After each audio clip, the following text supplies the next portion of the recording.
Bismillahirrahmanirrahim.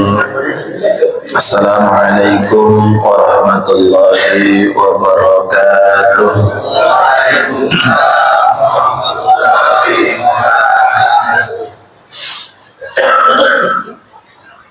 Alhamdulillahi rabbil alamin. Alhamdulillahi wa kafa, salatu wassalamu ala nabiyil mustafa wa ala alihi wa sahbihi wa man ihtada. Asyhadu an la ilaha illallah wahdahu la syarika lah wa asyhadu anna Muhammadan abduhu wa rasuluh. Allahumma salli ala Muhammad wa ala alihi wa sahbihi ajma'in, amma ba'd. Subhanaka la ilma lana illa ma 'allamtana innaka antal alimul hakim. Rabbi shrah li sadri wa yassir li amri wahlul 'uqdatam min lisani yafqahu qawli. Qala Allah Ta'ala, a'udzu billahi minasy syaithanir rajim. Wa may yatawakkal 'ala Allah fa huwa hasbuh. Innallaha balighu amrihi qad ja'ala Allah likulli syai'in qadara. Jamaah yang dimuliakan Allah Subhanahu wa Ta'ala,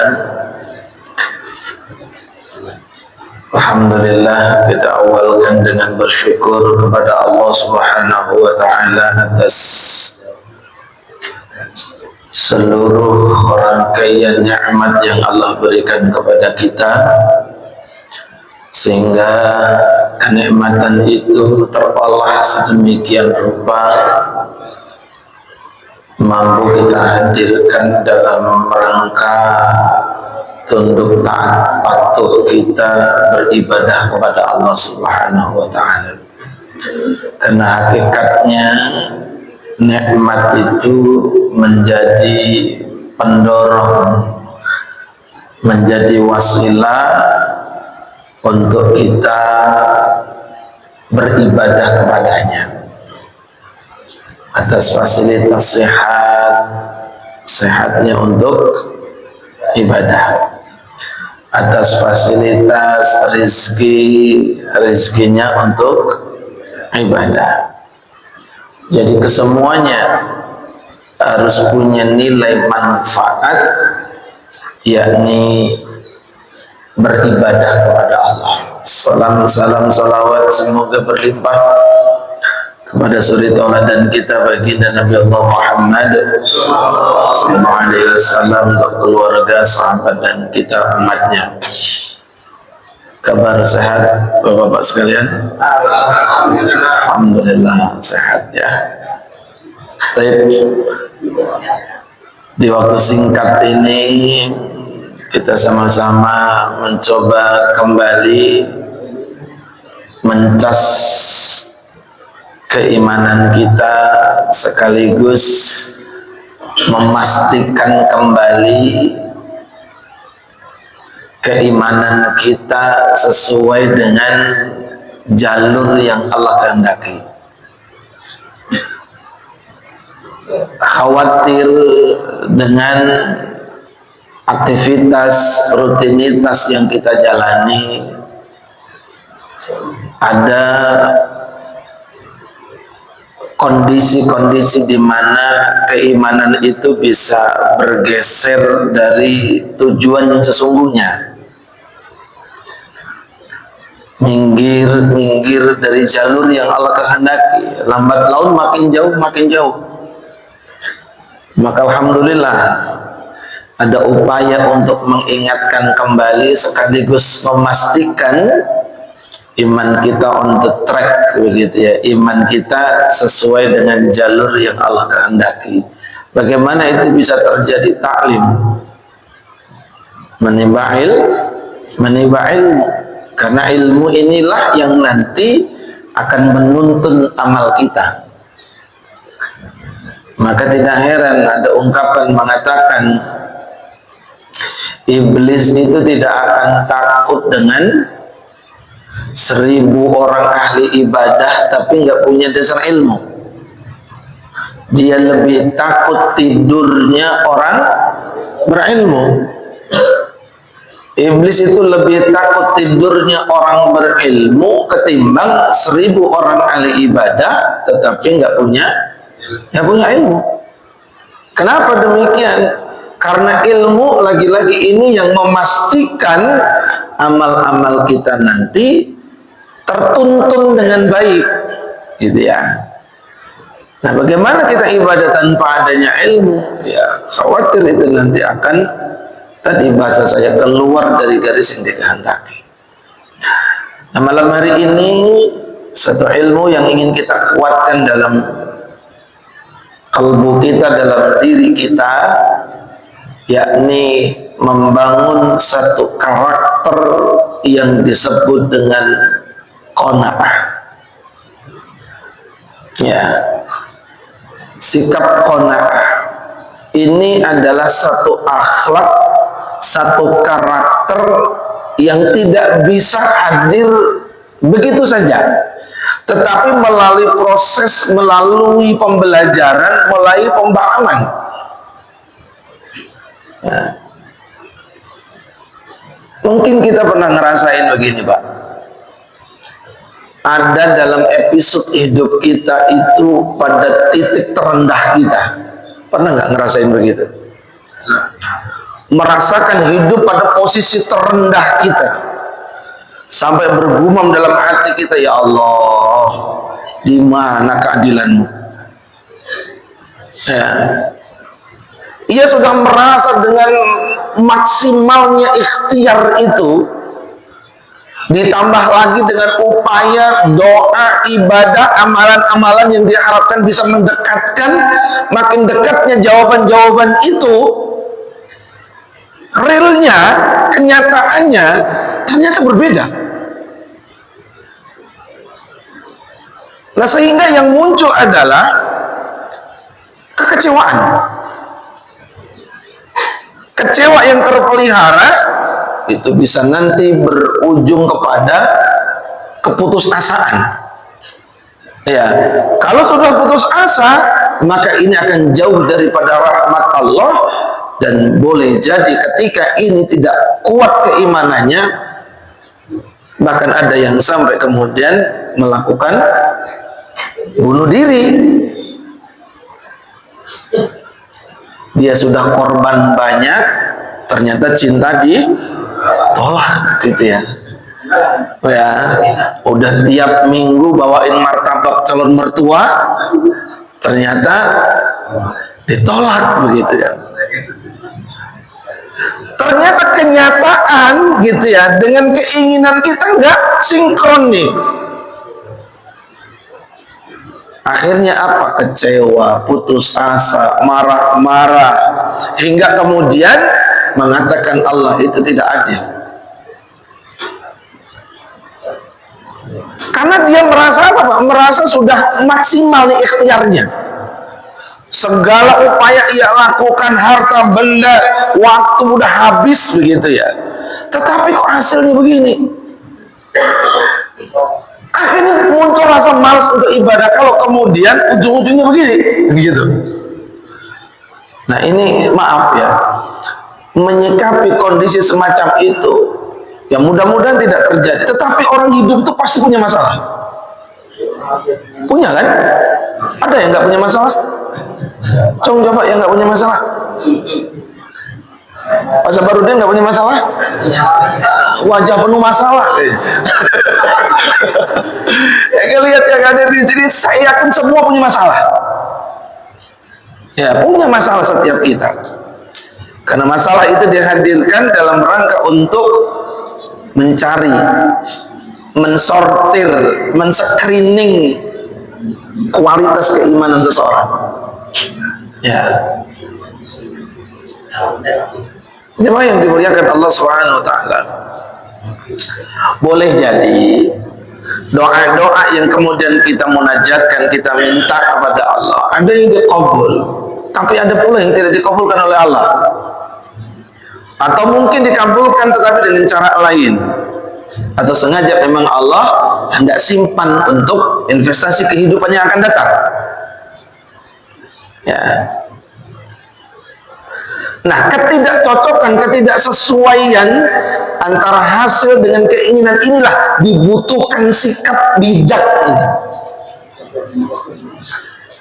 Maka jemaah, Allah itu memberikan ruang untuk kita pada level maksimalnya ikhtiar dan munajatnya doa. Sudah. Saya ulang. Ruang kita itu mentok sampai di situ. Setelah doa kita munajatkan, ikhtiar sudah kita optimalkan, maka kita mentok sampai di situ. Urusan hasilnya nanti ternyata itu adalah urusan prerogatifnya Allah. Maka setelah kita menyelesaikan tugas-tugas kita, maka tentu kita menyiapkan diri kita untuk menyambut hasilnya. Proses menunggu ini tawakal, atau bahasa lain disebut dengan tawakul. Ya. Proses menyiapkan diri. Ya. Nah, setelah hasilnya turun, nah ini nih, ada sesi di mana ini sebelum hasil turun kita tawakal secara maksimal, berpasrah kepada Allah. Jadi tawakal itu konsepnya adalah optimalnya ikhtiar kita. Setelah itu sok gimana Allah saja yang mengatur. Itu tawakal. Setelahnya hasil ditetapkan, keputusan diketok palu oleh Allah, maka qanaah di situ. Jadi qanaah itu adalah satu sikap ketika jawaban-jawaban Allah berikan untuk kita, ketetapan-ketetapan itu disampaikan untuk kita, maka harus ada nih satu sikap yang kita hadirkan untuk menjembatani nih, ya, untuk menjembatani hasil dari ikhtiar kita, supaya kita nanti nggak gampang berputus asa, ya, nggak gampang nanti apa kalau bahasa mutung.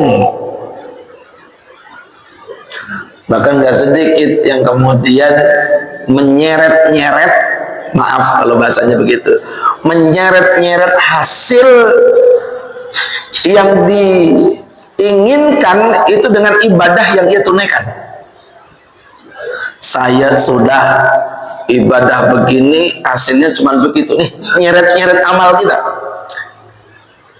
Sudah sholat gitu ya, udah tahajud, udah puasa Senin, Kamis, Jumat, Sabtu, Minggu gitu. Segala upaya dilakukan sudah gitu kan, kok hasilnya cuma begini gitu kan, nyeret-nyeret ibadah, ditarik-tarik ibadahnya, sehingga dia berpikir ketika ibadahnya bagus gitu ya, sholatnya itu rajin, lantas nanti kemudian apa yang menjadi keinginan, apa yang menjadi cita dan harapannya itu semua dikabulkan oleh Allah. Nggak ada orang kerja nanti, sholat kabeh gitu ya, sholat semua pada.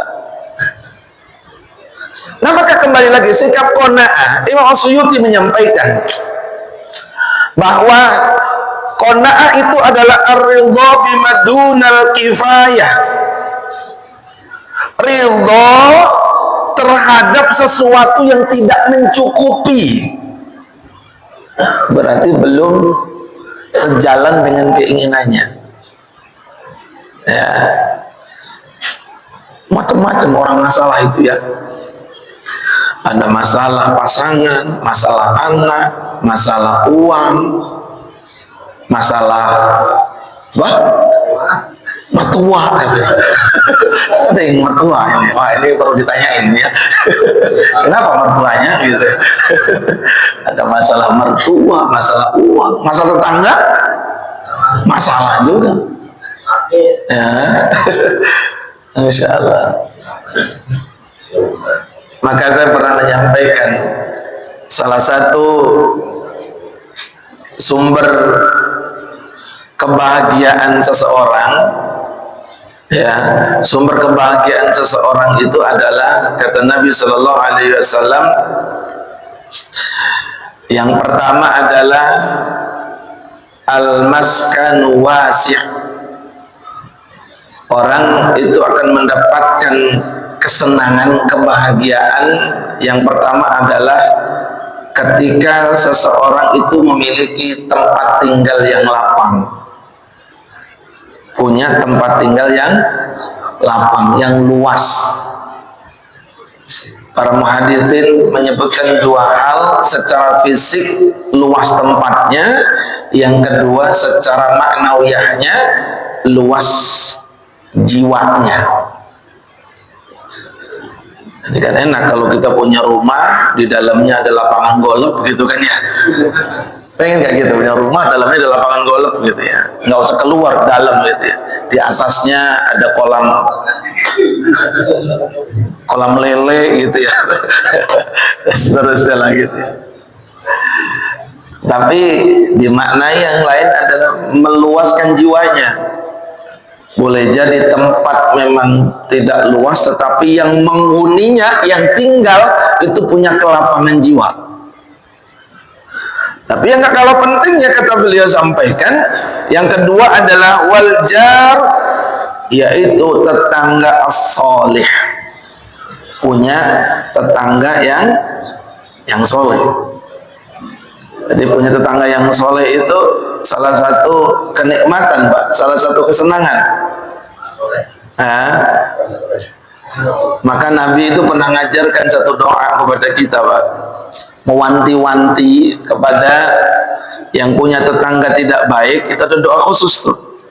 Allahumma inni a'udzubika min jaris su'.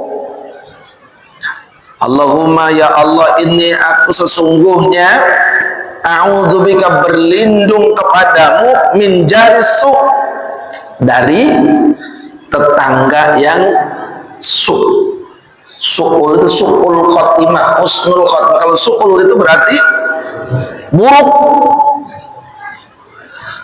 Aku berlindung kepadamu dari tetangga yang buruk. Ditambahin dia doa berikutnya adalah aku berlindung kepadamu dari tetangga yang buruk di akhirat.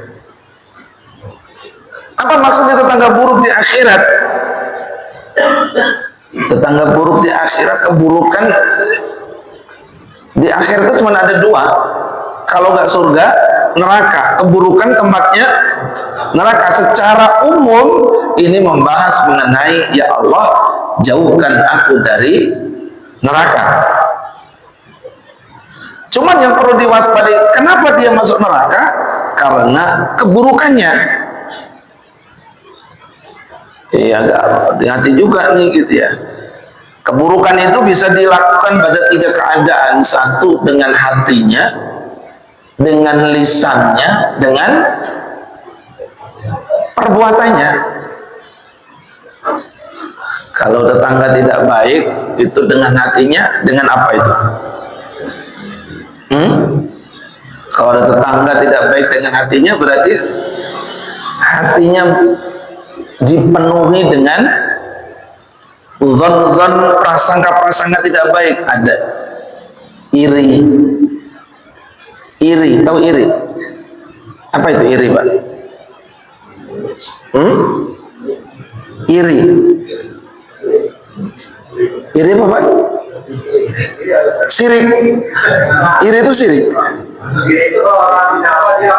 Oh, itu lain syirik ya. Iri itu kalau punya apa, dia pengen kayak gitu, gitu ya. Boleh iri. Iri itu pada dua hal boleh. Ya, satu iri kepada orang ahli Quran, itu iri. Ya. Ya iri itu ada upaya pengen menguasai gitu kan, pengen menguasai gitu ya. Lihat Pak Manto, Masya Allah gitu ya, ngajinya rajin, saya iri pengen kayak dia gitu ya. Tapi irinya nanti dibarengi dengan perilaku. Nah, iri kepada yang begitu boleh, tapi iri kepada kepemilikan urusan dunia kepada orang lain, nah itu akan bisa merusak hati kita. Ada penyakit iri, nonde, dengki, benci, apalagi ya penyakit hati. Ada kemudian buruknya itu karena lisannya. Apa tuh dengan lisannya?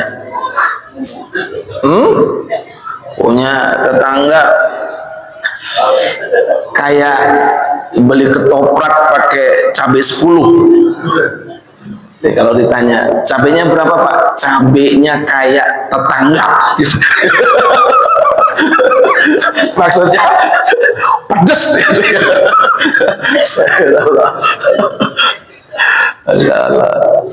Cabenya kayak tetangga gitu yang insya Allah tetangga kita ini baik-baik mudah-mudahan. Nah, lantas dengan perbuatannya, wamro'atuhu hamma latal hatab. Siapa yang dimaksud di situ Pak? Itu surat apa? Wamro'atuhu hamma latal hatab. Surat Al-Lahab. Wamro'atuhu hamma latal hatab itu yang dimaksud siapa? Istrinya Abu Lahab. Istrinya Abu Lahab itu kalau pagi subuh begitu ya, itu pergi ke halaman Rasulullah SAW, naruh duri di situ. Nanti besoknya lagi naruh kotoran onta di situ. Besoknya lagi naruh jeroan binatang taruh di situ. Dan yang begitu-begitu tuh banyak Pak dalam real kehidupan kita. Uang sampahnya di situ. Pas giliran orangnya nggak ada, padahal dia nyimpan CCTV yang nggak diketahui di situ. Oh begitu gitu. Hati betul. Nah bagaimana kalau kita mendapatkan begitu, punya tetangga yang punya perilaku begitu? Ya satu, doain. Doain apa Ustaz? Doain cepat mati? Bukan.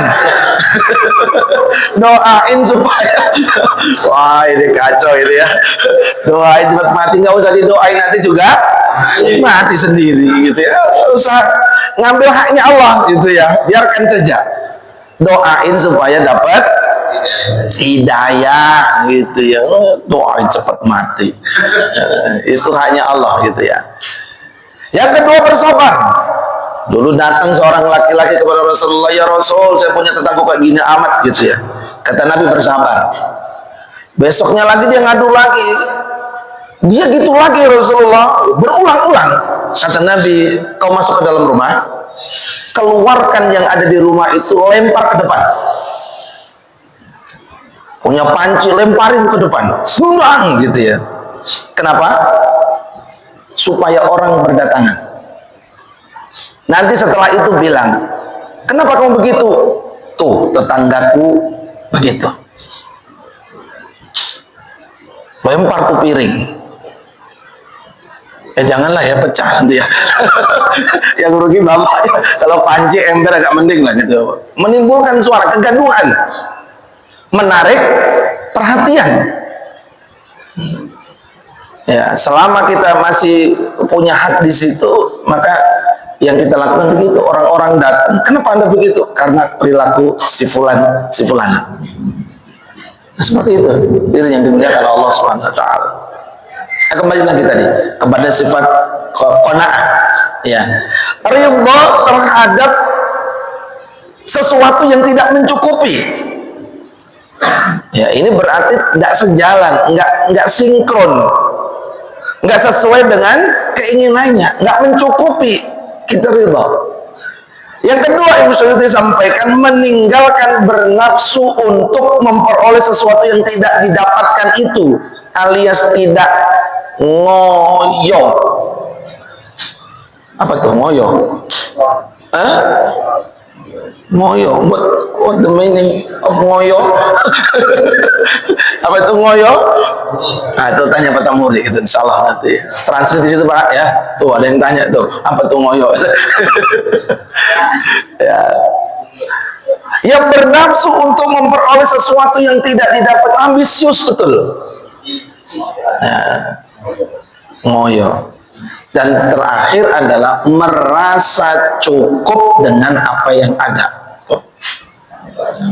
Ini untuk urusan dunia ya, merasa cukup itu untuk urusan dunia, nggak boleh untuk urusan akhirat. Kayaknya sholat gue udah cukup deh ini mah. Ya, saya udah hafal trikul, sudahlah gitu ya. Ya sholat dan waktu. Kalau urusan akhirat jangan merasa cukup. Tapi kalau urusan dunia boleh. Untuk menghadirkan kesyukuran, ketenangan dalam diri kita. Jadi kata beliau Mas'ud disampaikan ridho kepada sesuatu yang belum mencukupi. Yang keduanya adalah meninggalkan bernafsu berambisius untuk mendapatinya itu. Dan yang ketiga adalah merasa cukup dengan apa yang ada. Nah, bagaimana upaya-upaya untuk bisa menghadirkan perilaku qanaah itu?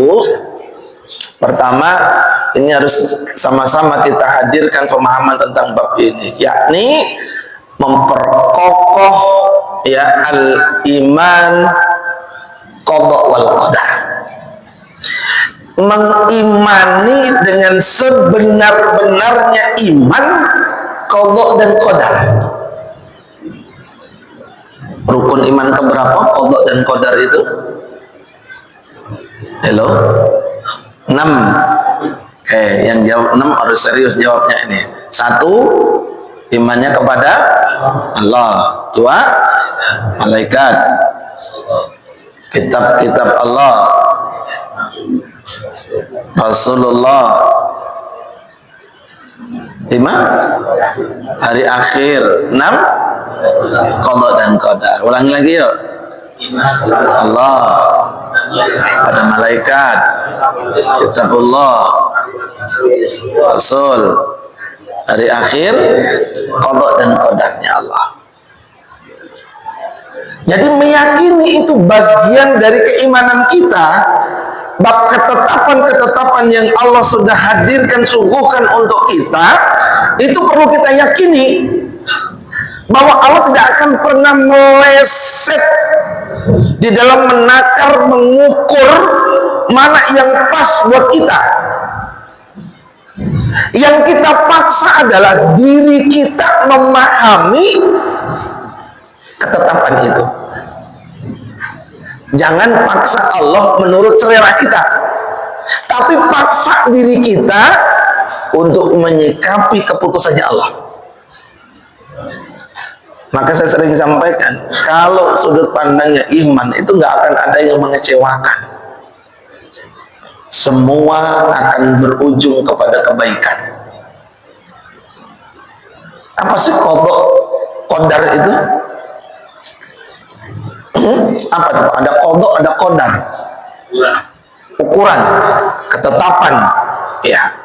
Qada berarti ukuran, ketetapan, keputusan dari Allah Subhanahu wa taala yang bersifat azali. Dahulu kala sebelum makhluk ini diciptakan oleh Allah. Ya, bersifat azali. Ya. Nah, keputusan-keputusan ini nggak bisa diganggu gugat, nggak ada upaya yang bisa kita lakukan kecuali menerima. Beda dengan qadarnya Allah. Ya, kalau qadanya Allah itu contoh, apa yang nggak bisa dirubah dalam hidup kita? Mati, nggak bisa nih. Ya, sudah ditetapkan di azali kita. Apalagi terlahir kita menjadi laki-laki, menjadi perempuan, nggak bisa minta. Lahir dari ibu mana nggak pernah bisa kita meminta. Lahir dari suku Jawa, suku Sunda, suku yang lain nggak bisa meminta kita. Mata belok, mata sipit nggak bisa minta kita. ya kan? Kalau dulu padahal lahir pengen kulit putih kok jadi begini gitu ya. Ya sudah, dinikmati saja. Alhamdulillah gitu ya, insya Allah. Ya, hitam manis ya betul gitu ya. Itu mah buat menghibur diri doang. Ya Allah. Jemaah yang dimuliakan Allah Subhanahu wa taala. Tetapi ada yang kemudian bisa diupayakan, yang kita sebut dengan takdir itu. Ada takdir yang sifatnya mubrom, ada takdir yang sifatnya mu'alaq. Ya, mubrom berarti tidak bisa diubah. Takdir mubrom itu adalah qadanya Allah. Akan tetapi mu'alaq ada peran manusia yang bisa merubah keadaan. Pengen kaya, kerja. Pengen pinter, belajar, kan gitu ya. Kecuali punya ilmu laduni, kayak gitu ya. Ilham masuk gitu ya, tiba-tiba pinter gitu ya. Tapi kan jarang yang begitu. Semua berproses kita. Pahami ini. Ketika Allah menetapkan itu, paksa diri kita untuk memahaminya. Supaya apa? Ketika kita paham bahwa semua ketetapan Allah itu adalah baik buat kita, maka nggak gampang kecewa kita. Atau bahasa kita yang paling mudah, ketika itu belum sampai kepada kita, jawaban belum sesuai dengan keinginan kita, terlontar dalam lisan kita, belum rezekinya, belum waktunya. Itu kan lebih menenangkan, ya. Tapi Ustadz gitu ya, saya sudah habis-habisan ini, udah jual tanah, sudah jual rumah, dan seterusnya, tapi malah ditipu Ustadz gitu ya. Kan jauh dari apa yang diinginkan. Maka orang beriman ya, insya Allah lah, nanti Allah akan ganti yang lebih. Itu lebih tenang nggak? Lebih tenang. Dan itu nggak bisa kecuali dengan pemahaman. Pemahaman itu diraih melalui belajar. Maka tadi di awal sampaikan, mungkin kita pernah merasakan kondisi-kondisi terendah begitu. Maka ketika itu melihat, ya Rabb, ya, ini adalah ketetapanmu, ini adalah keputusanmu, maka siapkan hikmah, berikan pemahaman kepadaku untuk mengambil hikmah pelajaran dari setiap kejadian itu, sehingga nanti seperti yang disampaikan oleh Imam Syafi'i, beliau sampaikan, jika engkau memiliki hati yang qanaah, engkau seperti raja dunia. Bukan raja dangdut ya, raja dunia gitu ya. Kalau kau memiliki kelapangan hati, kau seperti memiliki segala-galanya. Dan engkau tidak akan kemudian risau dengan ketetapan Allah. Satu. Yang kedua adalah fahmu hakikat dunia. Fahmu hakikat dunia. Faham tentang hakikat dunia. Ya. Dunia ini sementara, betul ya Pak ya?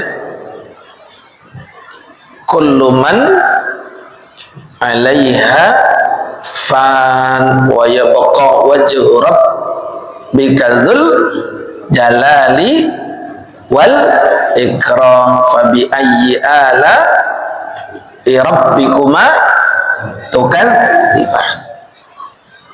Kullu man 'alaiha fan. Ya. Dunia ini adalah fana. Maksudnya nggak kekal. Ya. Nggak kekal keberadaannya. Nggak mungkin orang sedih terus. Juga nggak mungkin orang akan bahagia terus. Dinikmati saja semua keadaan-keadaan itu. Ya. Jadi kehidupan dunia sementara. Kehidupan ini sementara. Maka seperti roda berputar lah gitu ya. Kadang di atas, kadang nyamping, kadang di bawah gitu kan. Muter saja gitu. Saya sering sampaikan konsep menghadapi hidup itu cukup sederhana sebenarnya. H2N. Apa Pak? H2N. Apa itu? Rumus kimia apa itu? Itu bukan rumus kimia gitu ya. H2N itu apa? Hadapi, hayati, dengan nikmati. Oh, kalau dia 5S katanya. Apa S pertama? Senyum. S kedua senyum lagi gitu ya. S tiganya senyum sendiri. Berarti edan gitu. Ya, hadapi, hayati dan nikmati sudah. Oh sudah kejadian. Kona itu kan sudah terjadi. Udah terjadi, maka yang ada adalah saya tadi sampaikan, paksa diri kita untuk memahami ketetapan Allah. Jangan paksa Allah menurut selera kita, tapi paksa diri kita untuk memahami ketetapannya Allah Subhanahu wa taala. Maka kata Nabi begini, jemaah yang dimuliakan Allah. Kata Nabi, ada serombongan sahabat itu datang ke rumah Nabi Shallallahu alaihi wasallam. Dan Nabi lagi bubuk siang, lagi tidur siang. Bangunlah beliau. Ketika bangun, para sahabat kaget sekaligus tertunduk malu begitu ya. Kenapa? Karena di pipi Nabi itu ada bekas guratan pelepah kurma. Apa sih? Oh, guratan maksudnya? Nah, kayak kalau kita di tempat kasar tikar gitu ya misalnya, ada tapaknya, ada bekasnya gitu ya. Ya. Nabi bangun tidur ada tapaknya di situ. Ada bekas dari alas tidurnya. Para sahabat, ya Allah, ini pemimpin manusia, ini pemimpin umat. Tidur beralaskan pelepah kurma. Menawarkan diri. Ya Rasul, biarkan kami berikan yang lebih baik daripada yang engkau tempati. Apa jawab beliau? Apa artinya diriku?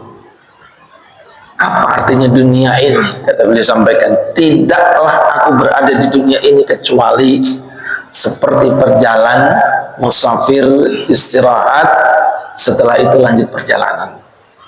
Lanjut sama beliau, istirahat di bawah pohon itulah keberadaan kita di dunia. Berarti dunia bukan tujuan, ya kan?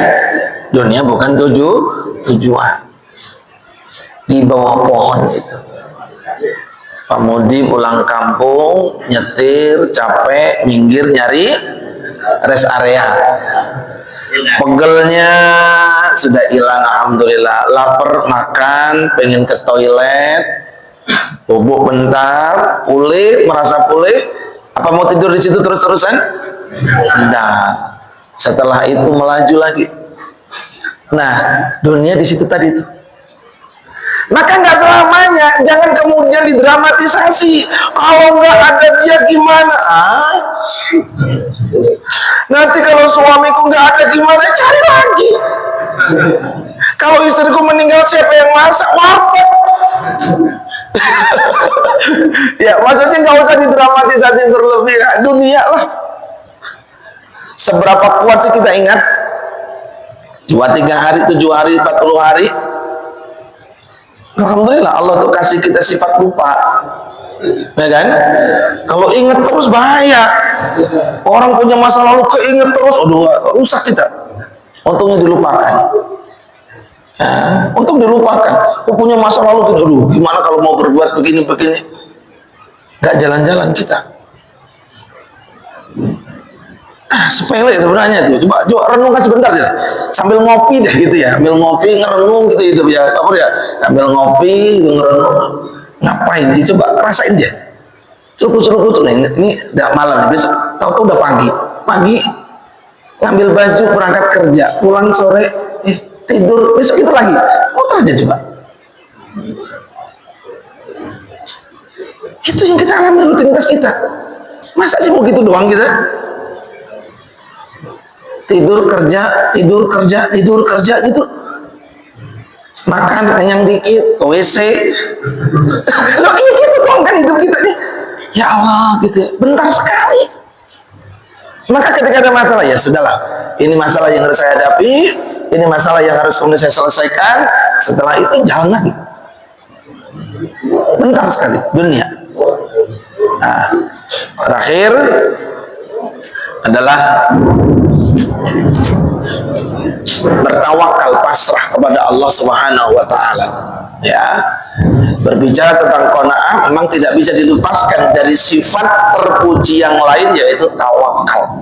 Tadi saya sampaikan bahasa tawakal atau tawakul atau itikal itu ada lanjutan dari proses ikhtiar yang optimal. Ya. Di mana seorang muslim memasrahkan sepenuhnya hasil dari upayanya tadi. Ya. Jadi dalam proses menjemput takdir Allah, seorang muslim hendaknya memulainya dengan menyiapkan ini. Nah, karena kalau tidak, lagi-lagi tadi kita akan gampang berputus asa. Ya, wa may yatawakkal 'alallahi fa huwa hasbuh.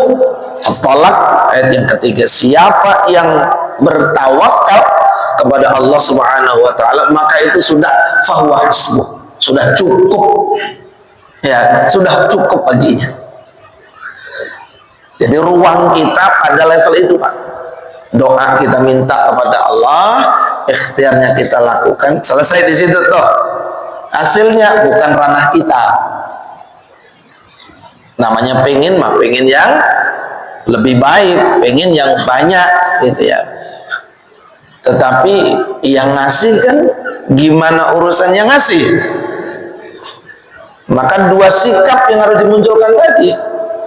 Kalau cocok, kalau sesuai, ya terima kasih, alhamdulillah. Kalau belum, ya berarti mesti banyak bersabar. Nah, jadi dalam proses belajar juga begitu, Pak. Ya, tugas kita cuma sampai di situ, apalinnya, gitu, apalin, ya. Meskipun hasilnya masih istiqomah. Maksudnya istiqomah itu nggak pindah-pindah. Ya, benar ya, Pak Ustaz ya, istiqomah. Ustaz, saya pengen praktekkan aja gitu ya. Apa itu istiqomah? Insya Allah ya. Kok nggak nambah-nambah? Katanya suruh istiqomah ya, mungkin saya istiqomah gitu ya. Ya, apa-apa ya. Nah, tugas kita cuma belajar aja, Pak. Belajar gitu ya, belajar. Hasilnya disuruh apal, dicoba-coba, pagi diapalin, sore hilang. Jangankan sore, siang aja udah hilang. Ya, apalin lagi, dapat ini kita apalin. Amma yatasaalun, apal tuh sampai siang. Alhamdulillah, besok diulangi amma yatasaalun, tambah satu lagi. Anin naba'il azim. Giliran yang kedua diapalin, yang pertama hilang. Ya, akhirnya ya amma yatasaalun lagi gitu ya. Setelahnya apa? Amma yatasaalun, terus istiqomah Ustaz. Insyaallah. Jadi itu ya, Pak jemaah yang dimuliakan Allah. Ini karakter ya. Sikap ini, kondisi ini nggak serta-merta tiba-tiba datang, kecuali dengan proses. Dan beragama itu asmuliah. Agama itu jangan disekat dengan ketika kita berada di masjid begini, lagi ta'lim begini. Tapi agama itu adalah ya hidup kita. Maka sedikit-sedikit kita warnai ya perjalanan hidup kita, ya sifat-sifatnya, sikap-sikapnya ya sesuai dengan petunjuk dari agama ini, petunjuk dari Quran, petunjuk dari Nabi SAW. Karena lagi-lagi petunjuk itu akan membimbing amal kita terarah selamat, dan mudah-mudahan Allah himpun kita dengan keselamatan ibadah kita, diterima ibadah kita di hadapan Allah Subhanahu wa taala, dan menggolongkan kita menjadi orang-orang yang beruntung. Amin ya rabbal alamin. Karena alarm sudah berbunyi, ya mudah-mudahan terus semangat beribadahnya. Akhirkan dengan berhamdalah, alhamdulillahirabbil alamin, subhanakallahumma wa bihamdika asyhadu an la ilaha illa anta astaghfiruka wa atubu ilaik. Akhirul kalam, assalamualaikum warahmatullahi wabarakatuh.